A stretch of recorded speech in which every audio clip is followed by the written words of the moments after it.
I don't know about y'all, but this last season in my life, it's been like a lot, okay? It has been unexpected. Like, I know one of the last episodes was called The Unexpected, right? It has been some unexpected. It has been some pivots. It has been some sorrow. It has been some loss. It has been some grieving. It has been some frustration. It has been some disappointment. Can somebody relate, okay?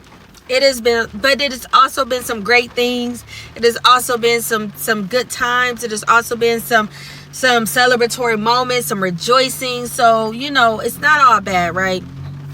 But I'm just here and we just chatting it up today, right? We just chatting it up because I'm like, listen, I know as we are on this journey, and a lot of times, as ministers and leaders and pastors and preachers and teachers, a lot of times it's almost as if like the way that the word comes forth, or the way that the message can come forth, it's almost as if in this life as a Christ follower that there is not going to be seasons where you feeling like you want to give up on this thing, where you like, I'm ready to throw in that towel, where you feel like God is literally went silent on you. He ghosting you. You know what I'm saying? He giving you the silent treatment. Like, you like, hey, you trying to reach out to him, you praying, you trying to connect with him, but it's like, you just like, it ain't connecting. You missing. Like, it's like your text is unread, right?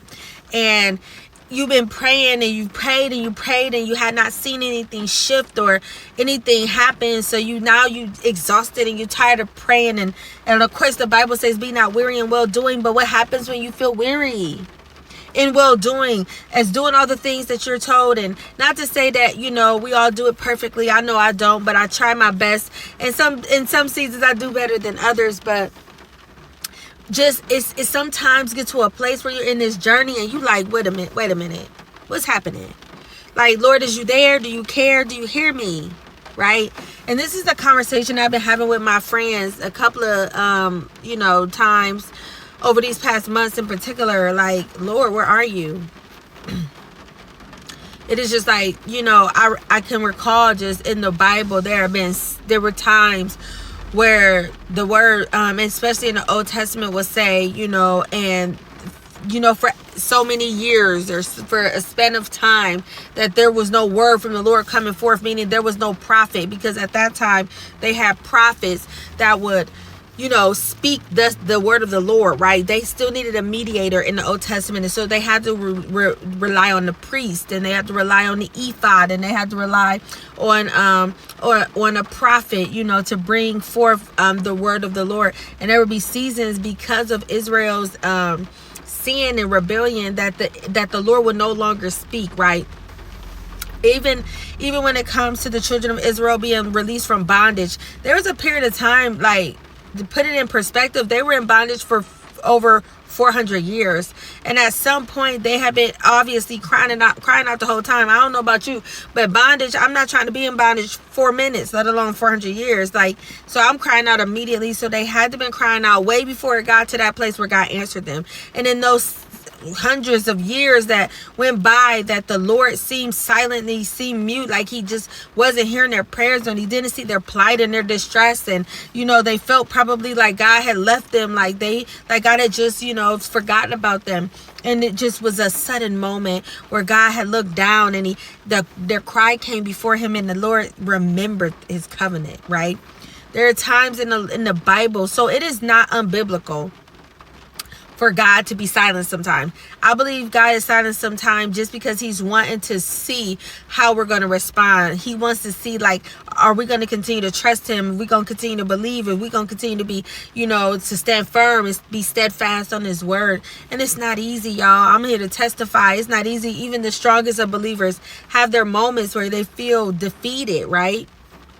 And this has been one of them seasons, y'all. I don't know if y'all can relate. If you can, please let me know. Hit me in the comment. Leave me a comment. Let me know that you know what I'm talking about. Like, sometimes you feel like, you know what? I had enough. Enough is enough, Lord. I'm trying to do everything I know to do. It's like every time I think it's gonna work, or every time I think this is the answer, or every time I think this is the door and the opportunity, it just, something happens, right? I'm telling you. I know that I know. And y'all, let me tell you, y'all, like, this is just like, For real, this is just a open conversation, just transparent conversation.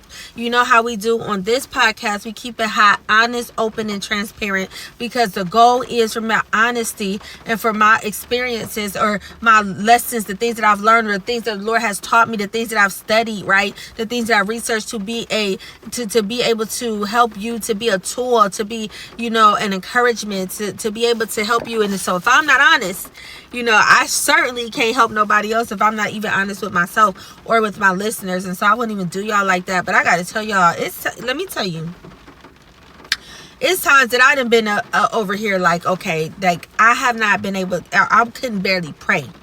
Like I was not praying. I was not reading my word. It was just like I felt like I was in a drought. Have you ever felt like you was in a drought? What happens when you're in a dry season? Come on, somebody. You know what? Hagar just came to my mind. I remember, and I don't even have my Bible in front of me, but I can grab it because it is right here. But the story of Hagar, when she was running away from Sarah, because now Hagar is pregnant. Now, mind you, Hagar got pregnant not because of her own accord, because she just wanted to be pregnant by Abraham, but because Sarah and Abraham decided that she no longer wanted to wait on God. Excuse me, y'all. She no longer wanted to wait on God. Like, and I understand Sarah. Like, and I know a lot of times when we read the Bible, we look at Eve, we look at somebody like Sarah, and we look at them from a post-experiential time, meaning they were living these things out real time. So the things that we read, like we see how it comes together. We see how God answered them. We see how God was faithful. We see the consequences of, Eve eating the fruit. But in that moment, they didn't see. They were living it real time. Like they didn't see the outcome first. Like we read the Bible and we come in, it's historical to us. These are past occurrences, right? So we see the fullness of the picture for them that they didn't see.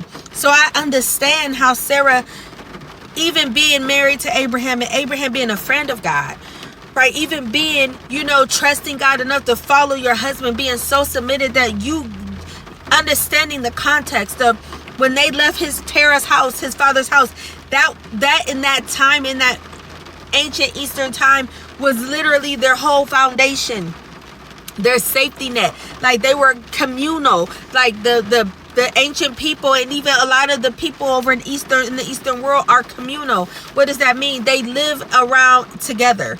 They live in like a whole little area, and it would be like all of their family, right? Or maybe in the same home, but once you got married, you were not in your father's house, but you were in the vicinity. Like you might live next door, you might live a little bit down, but you were in the community, right? They were in close-knit communities, and the foundation was having that family and that security and that safety and that protection, right? And being the firstborn, having birthright, having blessing, having an inheritance, having the responsibility to do the changing of guard with the father when he passed away, to become the next patriarch of the family. So it was so much value, and it was so customary for someone like Abraham to stay in that position. But for Abraham to hear from God, and God say, leave that everything that you have, leave all of that security, leave that whole foundation, leave all of that responsibility, even leave the blessings that's tied to it, and go follow me. Go to the place that I'm showing you. Don't even have the destination. You don't have the coordinates. You don't have the information to enter into the to enter into your GPS. All you know is God said, go this way.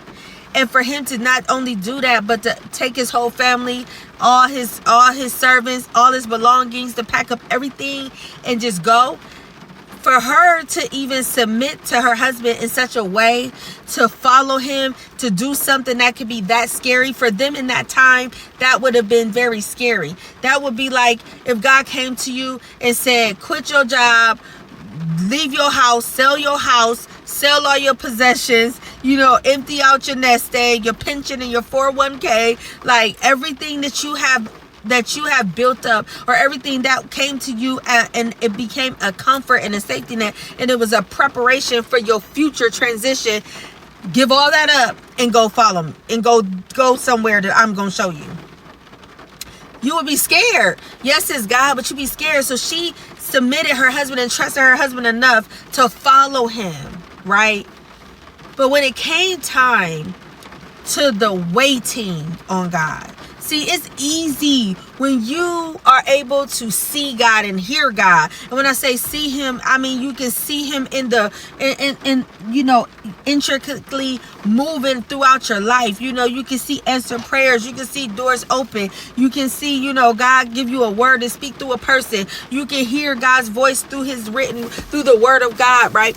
All of these things where you can really see God. But what happens when you can't see God and you can't hear God, and there has been a promise and is yet fulfilled? And so many of us are in that place for whatever reason. I know multiple people. I can name so many of my friends, my close friends, and people that I know personally that are in that place where God is giving you a word. God is giving you a promise. He's told you that he's giving you the vision. He's giving you a dream. He showed you who you were going to become. He showed you the impact and the influence that you was going to have. He showed you, the business and the success. He showed you the ministry and the affluence and influence and the impact. He showed you, the marriage. He showed you the family. He showed you, traveling abroad and going to the nations. He showed you going on missions trips and, taking the gospel to all nations and all men. He's giving you the vision. He's giving you a dream. He's giving you a promise, and it's yet fulfilled. And for some of us, it has been years. So I don't judge Sarah, because I can understand how Sarah could get so frustrated and so weary of waiting, because she already received a promise at an inopportune time. Is that just like God? To give you a promise when you already feel like it's impossible, where you already feel like this ain't gonna never happen for me. She was already 65. In our world right now, people retiring at 65. Some people on their last leg at 65, right? Some people are like 2 moments from checking out of here. And I'm not being funny, like at 65. So imagine, and you can't even say that, okay, people live for hundreds of years. Not to that extent by the time we see Abraham and Sarah on the scene, right? The lifespan of humanity began to dwindle down by the time it came to them. Sarah was a cool 127 when she died. Abraham, I don't remember the exact number, but they weren't like 500 and 600 and 700 years old. So 65 was still pushing it. It was still up there. You were still not young, okay? And she already got a promise at an inopportune time, because she probably already had settled in her heart. Come on, somebody. Come on, somebody. She had already settled in her heart and her mind. She had already come to terms with the fact that if I ain't had a child by this time, I'm past my childbearing age. I know that it's impossible. If I had hope all these years up until these last few years of my life, I don't hardly have hope now, or if I don't have hope at all, because I'm already past the time that everybody is to have babies. I'm past the time where the doctors say that you can conceive and bear a child. I'm past the time where my eggs are fallible and functional. I'm past the time where my body and the biology of my clock has already stopped ticking. Okay, it stopped. The timer that went off. Like, she did already had to wrestle with this thing for years, because back then having a child was one of the main responsibilities of a wife. It wasn't the only, but it was the main, to bring forth more, to bring forth children, and to be able to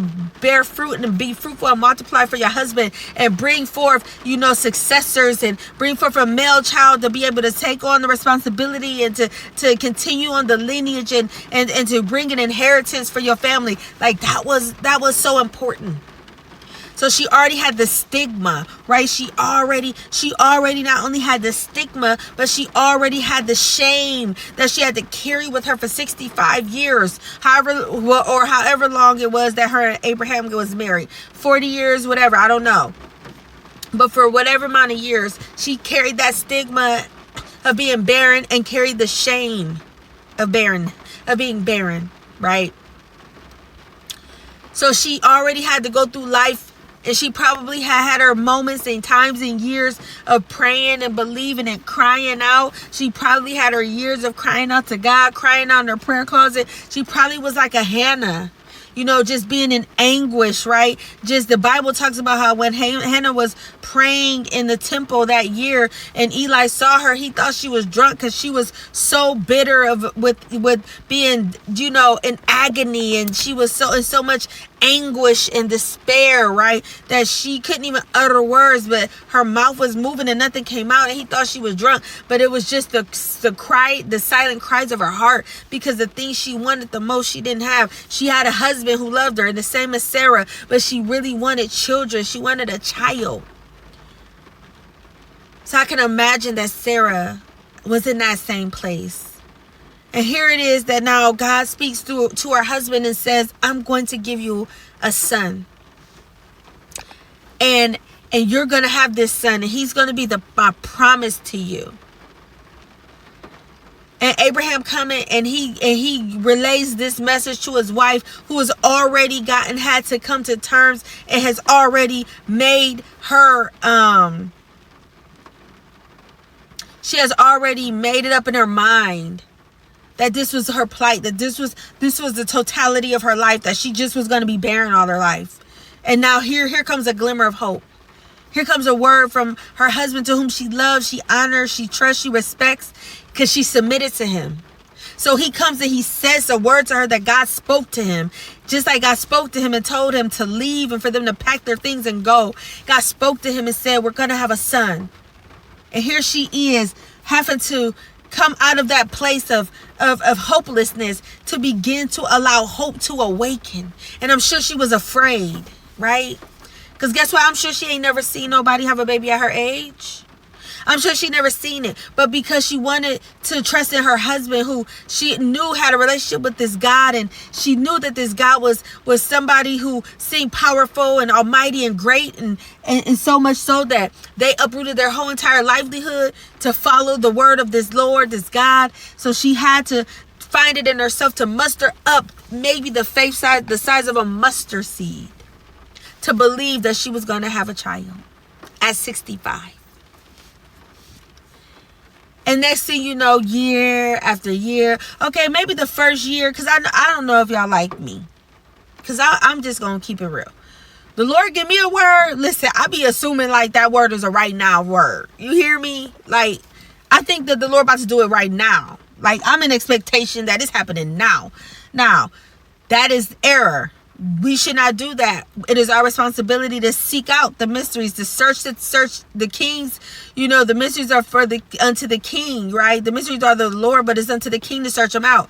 So you have to search out the mysteries of the details. Okay, we got to go to the Lord and ask, well, what is the season of this? What is the timing? What does time look like?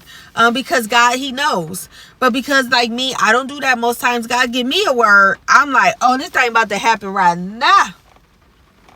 And I'm sure, because again, you hear after you already made terms that you, with the fact that you was going to always be barren, and then you get a word from the Lord and tell you're going to have a son. I mean, my God, I'm sure she did not think she was going to wait another 24 years. And she was already 65. I'm just sure she didn't think that. I'm sure. But that was the case. And in that waiting season, she got so weary. She got so discouraged. That hopelessness began to creep back in again. And she decides that she wants to take matters in her own hands. And she wants to have her son sleep with Hagar. Well, at the time, he had to marry Hagar. They didn't just go sleeping with people. Even though a lot of some of the kings, you know, they had concubines, which were their like mistresses and all that. But he basically had to marry Hagar and have a baby and have sex with her. And she got pregnant. And so Hagar was a innocent bystander to the hopelessness of Sarah.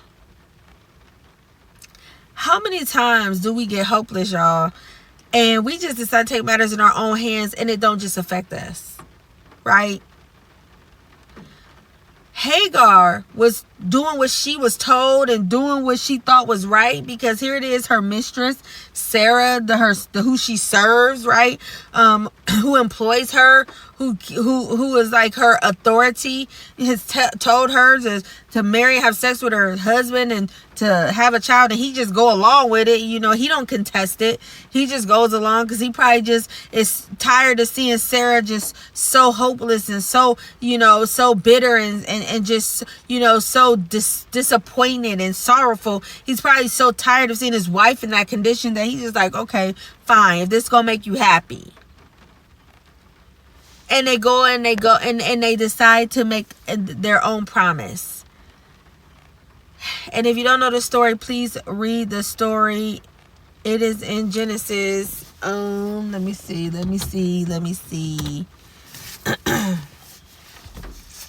Because it's in Genesis 12 when they leave.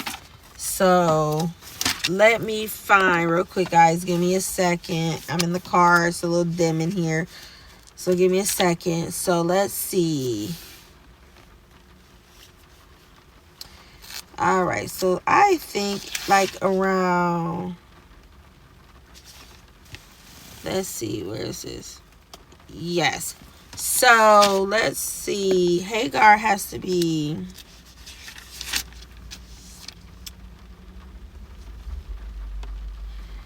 starts in 16. Well, 16 say Hagar and Ishmael in my Bible. So I would say it probably begins around 14 or 15, but it definitely is in 16. And I'm going to read it. It says, when she knew she was pregnant, she began to despise her mistress. Then Sarah, I'm sorry, guys. Then Sarah said to Abram, "You are responsible for the wrong I am suffering. I put my slave in your arms, and now that she knows she is pregnant, she despises me. May the Lord judge between you and me." So now she flipping the script, y'all. "Your slave is in your hands," Abram said. "Do with her whatever you think is best." Then Sarai mistreated Hagar, so she fled from her. The angel of the Lord found Hagar near a spring in the desert. It was the spring that is beside the road to Shur. And he said, "Hagar, slave of Sarai, where have you come from? And where are you going?" She said, "I am running away from my mistress Sarai," she answered. Then the angel of the Lord told her, "Go back to your mistress and submit to her." Then the angel added, "I will increase your descendants so much that they will be too numerous to count." Then the angel of the Lord said to her, "You are now pregnant, and you will give birth to a son. You shall name him Ishmael, for the Lord has heard of your misery." All right, so I'm going to stop there. And I stopped at verse 11. And I started at verse, what is this? Verse 4. Okay. So Hagar ended up going to the desert trying to run from Sarai, because Sarai now, whose name was changed to Sarah, is resentful of the thing she created. She's resentful of the situation she created because it did not go the way she planned. Because that's what happens. The moment we in our humanness begin to try to take matters in our own hands, a lot of times they do not go the way that we planned, right? And so now she's despising Hagar, because Hagar feeling herself because she's pregnant. She got the baby. Sarai couldn't have a baby. And now Sarai feeling angry, and she's mad because now Hagar around there smelling and feeling herself. And it's a problem. And she's looking at Abraham to fix the problem, even though she the one who initiated the problem. And he like, "Listen, I really don't care. I really want to be involved in this. Do whatever you want to do, because really I just was doing this to please you, you know, to make you happy. You still not happy. The heck with it." Paraphrasing, right? Long story short, Hagar went to a dry place. She went to a desert, right? She ended up in the desert because she was running from a situation that she didn't cause, right? Now, I'm sure she could have contested, but maybe she felt like she was obligated because she was under the authority of Sarah. But because of her willingness to try to please the one that she's in authority to, she ended up having to go to a dry place, because now that same authority is now coming against her, is now mistreating her, right? And in that dry place is where she began to have this encounter with the Lord, where the angel of the Lord came and he found her and he spoke to her. And I just wanted to say, for those of you that are in a dry place or feel like you're in a dry place like me, right? Because you've been waiting on the word of the Lord to come to pass. You've been waiting on the promise of God to be fulfilled. You've been waiting for your circumstances to change. You've been waiting, Lord, for the miracle to happen. And you feel like you are in a dry place. Remember this, that even in the desert and dry place, the Lord God shows up. The angel of the Lord will show up and he will speak to you and he will minister to you and he will give you instruction or direction, or he will come through on his promise. He will make good on his word. Whatever it is that he has come to do, he will do it, even in a dry place. Don't think because you're in a dry place that God cannot locate you. He located Sarah in the dry place. He located Sarah in the dry place. She was in the desert. If you know anything about the desert, in the desert, there's nothing there but sand for miles and miles and miles. It's hot, it's dry. You probably know water, and she pregnant. Sometimes we're pregnant with purpose. Sometimes we have something incubating inside of us. The thing that God has spoken to you, the promise that he gave to you, the vision, the dream that he downloaded into you. You are pregnant with that thing, but you still find yourself in a dry place. I'm here to encourage you that even in the dry place, God will find you. There will come a time where he's not silent and he will speak. It'll come a time where he will come through on his word and again prove himself faithful. It'll come a time where the promise will be fulfilled. And I'm going to tell you, even when it looks dead, even when it looks impossible, God will resurrect that thing. He will cause it to continue to work, to come and turn around for your good. He is God Almighty. He's faithful to his promises. He keeps his covenants forever. His promises to 1,000 generations. If he said it, it is so. It is okay if you find yourself feeling a little weary. It is okay if you find yourself feeling like you're in a dry place spiritually, like you're just in a spiritual drought. It is okay if you feel like God has been silenced on you. Don't give up. Don't go out and try to create your own Ishmael. Don't go try to take matters into your own hand. Don't go try to manipulate situations and circumstances. Allow God to do what he said he would do, that he should get all the glory. You don't want to have to go through a situation like Sarah and Abraham, to now have created their own circumstances, who then ended up contending with the promise. When Isaac was born, Ishmael and Isaac, as they grew up, they were at enmity. They were at odds with each other, strife, and are to this day. Here we are in the 20th century, and Ishmael and Isaac over in Israel, where you got Hamas and Israel and Gaza and all these places fighting amongst each other. It's Ishmael and Isaac. One decision that they made to try to take matters in their own hands changed the entire fate of humanity, right? Had there just been Isaac, we probably wouldn't see certain things. We probably wouldn't have these certain different religions, specifically with like Muslim and those that are over there, the Jewish tradition and Judaism, right? We wouldn't see all the fighting and quarreling over the land. We wouldn't see all of the, all of the bloodshed, right? But because they took matters in their own hands. So even us, don't think that that's just reserved for people in the Bible, right? Because we are his children and we are a part of his family. And so that applies to us too. We can choose to take matters in our own hands, and we can potentially alter the very will, like not his will, but like the very outcome of what he had in mind. I'm sure he didn't have in mind for them to create Ishmael, but he allowed it because we have free will. But it was a consequence, and it is a consequence that we are still seeing unfold today. So some of our actions, some of our when we try to go and put things in our own hands and do it our way, will have a lasting effect. It might affect in our entire generations until Christ returns, right? You just never know. And so I just say, be encouraged, wait on the Lord, and just be encouraged, right? I don't know what else to say. It's not easy. It's difficult. I get it. I understand. Trust me. I know. I am living it. I am going through it. I am not exempt. Okay. The best advice I can say is to stand on his word. Continue to do the best you can. Pray, worship, praise, read your word.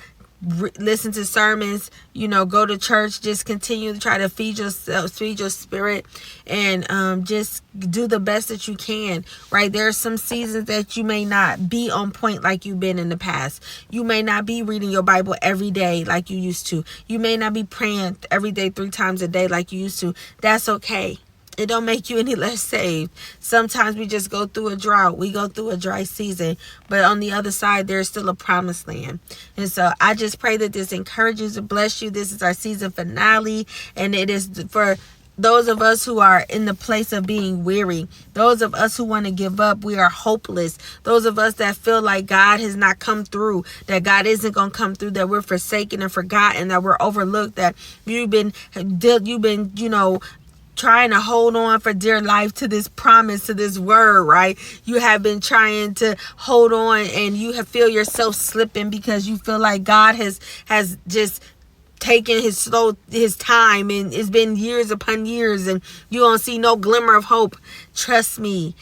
There is always a cloud the size of a man's hand that will arise. Even after there was a drought for 3 years, after the man of God, Elijah, shut up the heavens according to the word of the Lord, that there was no rain for 3 years, and it caused a famine in the land. There was a drought because there was no rain. Everything dried up.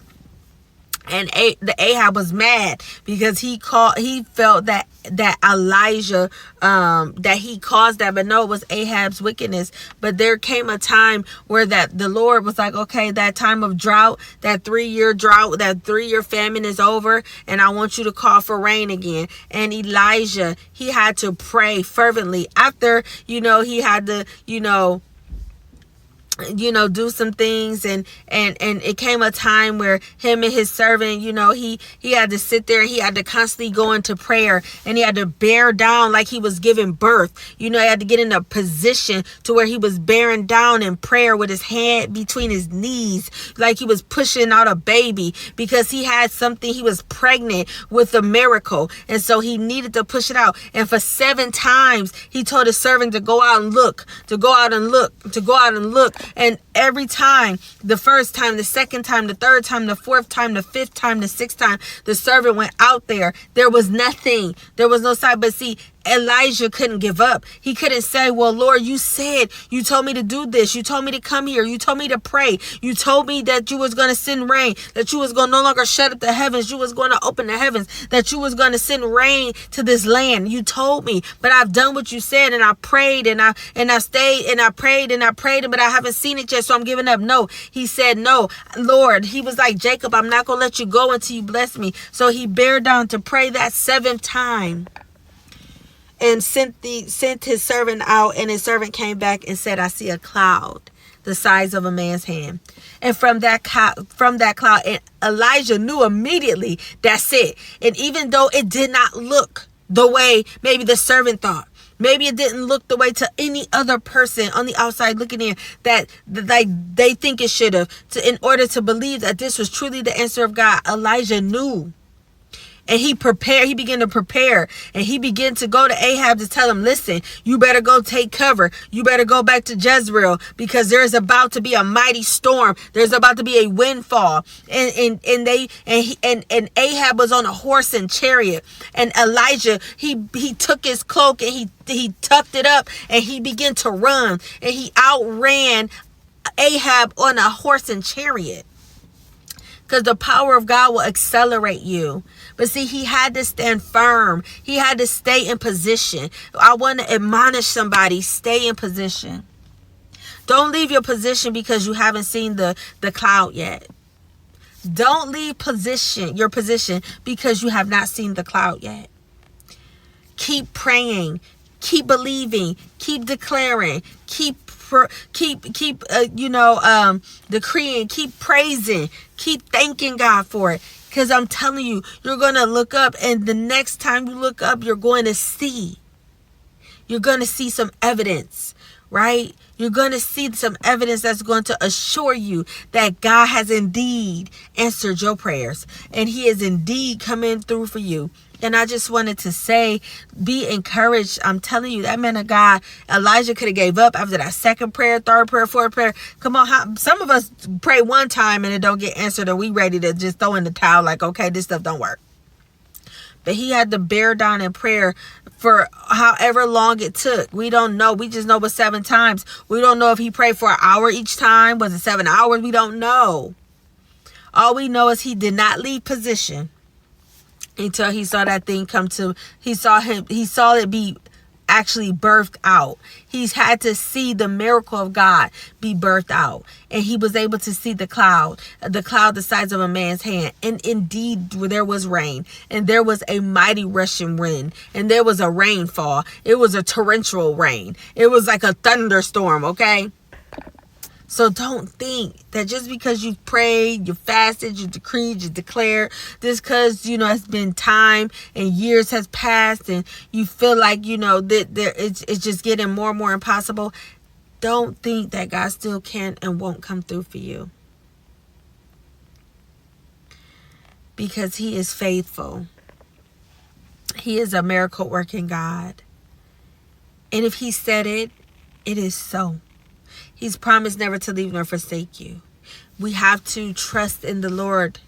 We have to believe, even though we see all these other things around us. We have to close our eyes to the realities of life, and to believe what God has said, to walk by faith and not by sight, to truly believe, to trust, and have that confident hope that if God spoke it, it is so.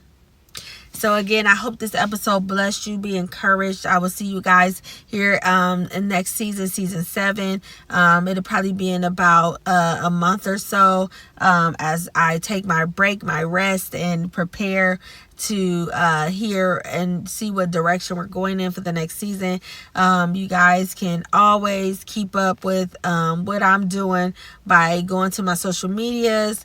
On Facebook as Janelle Wolf, on Instagram as Lux Crowns Beauty, and hey, you never know if I might pop back on and just to give another word of exhortation or encouragement or a testimony. You just never know. But until then, I just want to remind you that your past does not define you. It develops you, and you are worthy.